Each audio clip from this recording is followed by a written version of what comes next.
My story is a very interesting one. My family and I, we got to Oklahoma in kind of a weird way. My mom, when she was, let me see, I believe I was about 3 months old. My sister was probably a little over a year old, year and a half, something like that. And my mom's sister gave her a package that she was supposed to hold on to, and she held on to this package, and after a while she kind of had a weird feeling about it, and the package turned out to be about 25 pounds worth of heroin.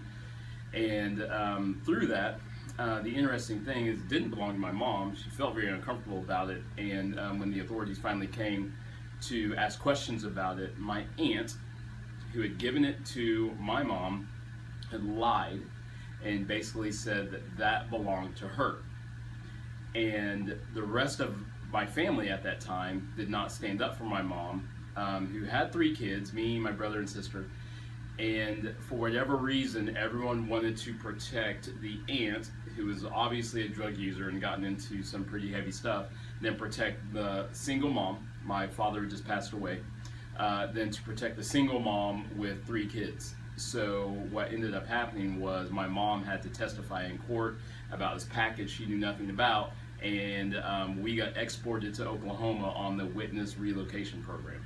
So ever since then, I've really struggled with my family, struggled with the people that I do love and the people that I should love.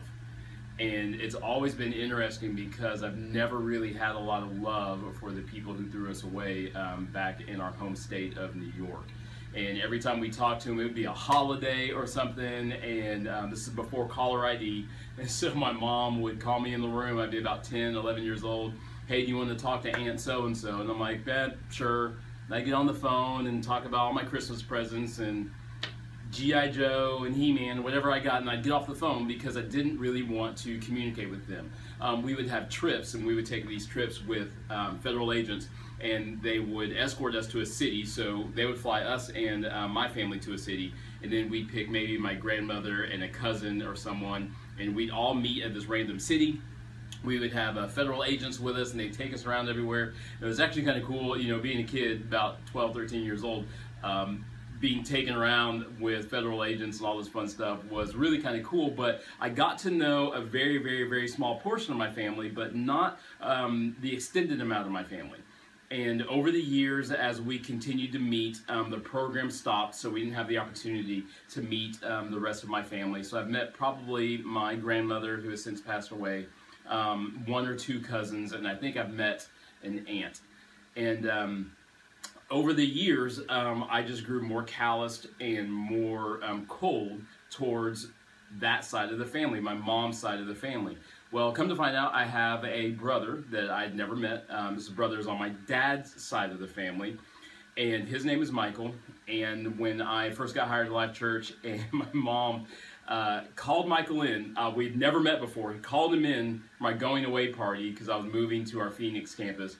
Called him in, and here's this guy that I don't know, doesn't look like me, I already don't really have a good feeling about family anyway, and here's this guy, that's my brother that I'm supposed to love and treat and hold on to as a member of my family. And then my mom decides he needs to be in our wedding to make him feel good, and all sorts of other stuff that I'm struggling between the family that I should love and the family that I do love.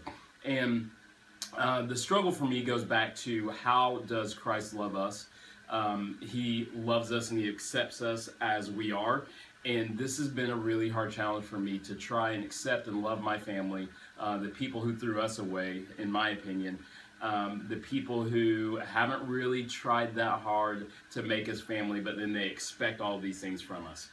And the challenge for me now transforms into not so much who should I love and the people that I do love as my family now, but who I choose to love. And that's a much harder thing. So for me, trying to figure out, how do I get over my own biases and show the love of family despite my own feelings, has been a challenge, but it's one that God is leading me through, and it's one I'm continually working on, and when I get there, I'll let you know.